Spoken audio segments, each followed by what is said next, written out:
You know, influencing is such an important component to your success. And you can't, max out around influencing. It's something I'd love you to be honing, developing, tweaking, improving. And in this particular insight, I'm going to focus in on 7 influencing essentials that I think are just such incredibly important ingredients.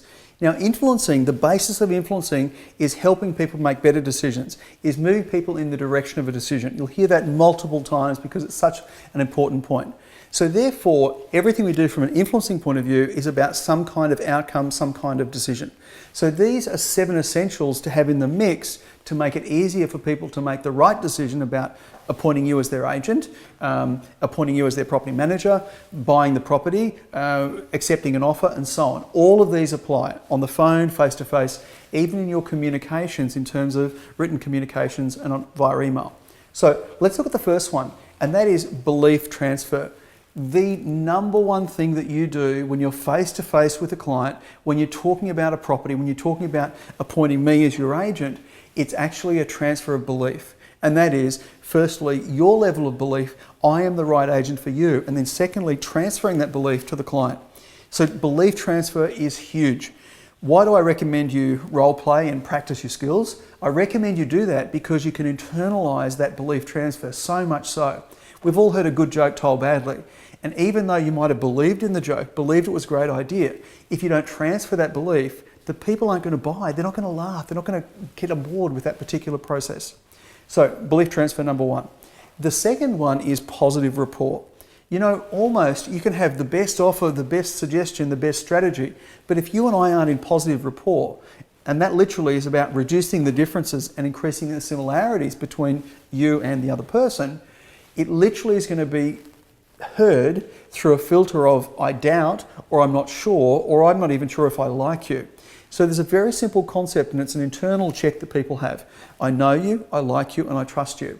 The higher your levels of rapport with a client, the more likely you are to actually be in that particular mode. As a team, it would be fantastic to have a discussion around what are you doing from a rapport point of view to build those rapport strategies. The third one is about value, and it's almost a law of value. And the reason we buy anything is because we have a perceived value. So in a negotiation process, for example, I've got a certain amount of money and I want to buy that property. I see that property more valuable to my needs than the money, the cash pot I've got sitting over here. So I buy the property. I'm selling this particular property. Why? Because I want to get this cash money to do something else. I see value in the sale. So what we want to understand and make sure is people buy value. So how do you increase the value, and this is called a value stack, and make you more valuable? The interesting thing is, if I don't see value, you will force me to make a price-based decision. And there are 3 price-based decisions in this business. The price of the property, the fees, and the marketing costs involved in the process. So you want to make sure we can demonstrate and deliver value. But this is to a landlord, this is to a tenant, this is to a buyer, this is to a seller. How do we ensure that we're sitting in front of this particular person, when we're on the phone to them, we're demonstrating and delivering value in that particular conversation? Next is the law of reciprocity. Now, the law of reciprocity simply says is what you put out there, you get back. So if you want someone to be positive towards you, well, don't wait for them to do something positive. You need to put that energy into the communication. You smile at someone, there's a good chance they'll smile back. You give someone something, there's a good chance the law of reciprocity says they'll give you something back. Simply put, at an open home, give someone the brochure. You're more likely to get something back from them rather than just asking and taking from them straight away. Give that particular potential buyer coming to the open home your name first before you actually ask for theirs. The worst I've ever seen is an agent who's looked down at a sheet of paper, hasn't even made eye contact, a big no-no as far as rapport is concerned, and says name. It's like, I'm not going to give you my name because you're just not in rapport. You're not making it an enjoyable process for me to come to your open home.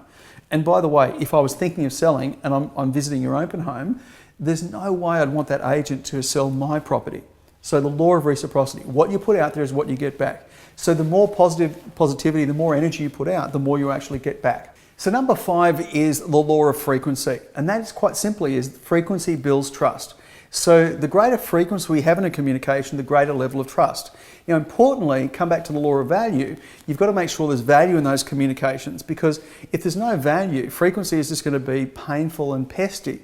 But if there's value in the communications, in other words, I'm delivering extra value, I'm giving information to you, I'm helping you with the decision process of buying, selling, renting, leasing a property, then all of a sudden that frequency is going to be perceived incredibly high value, and it will build greater levels of trust. So frequency, incredibly important as an influencing strategy. Then we move into, I think, one of the absolute key frames around influence, and that is WIIFM, and it stands for what's in it for me. And that's the radio frequency that every single person, every single human being is tuned into. Imagine now when you ring someone and they pick up the phone, they don't say hello, they're saying, hello, what's in it for me? So therefore, if your communication is delivering in their language, in their terms, what is actually in it for them, all of a sudden you will be elevated as a fantastic influencer and will be tuned into your particular communication. Given that radio frequency is there, you need to apply tune-in strategy, not broadcasting strategy. Broadcasting is, let me just broadcast this out to everyone, versus, no, let me tune in specifically as to how is it I'm going to deliver value to this particular person.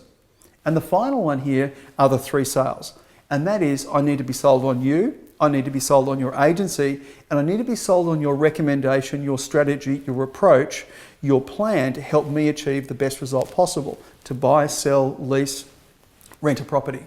So when you start to get clear on that, what do you bring to the table, what does your agency bring to the table, and what does your strategy bring to the table that will make a difference? So these are 7 essentials to have in the mix. Number 1, belief transfer. Number 2 is literally the level of rapport you have with your particular client. The law of value comes in to ensure that we're delivering value, and the law of reciprocity, making sure we're putting it out there so it can, at some point in time, come back to you. By the way, I heard too many people want it to come to them before they put the energy and effort in. Put the energy and effort in first, team. And then from there, the law of frequency. Frequency building trust, applying what's in it for me, really tuning into their radio frequency, and then finally making sure you're delivering on the 3 sales. Why you, why your agency, and importantly, why your strategy, why your recommendations. Bring these into play with every single person you're influencing, you'll go to a higher level of influence, a higher level of influence, a higher level of results. Enjoy the discussion talking about how you can apply these to your particular marketplace. See you real soon.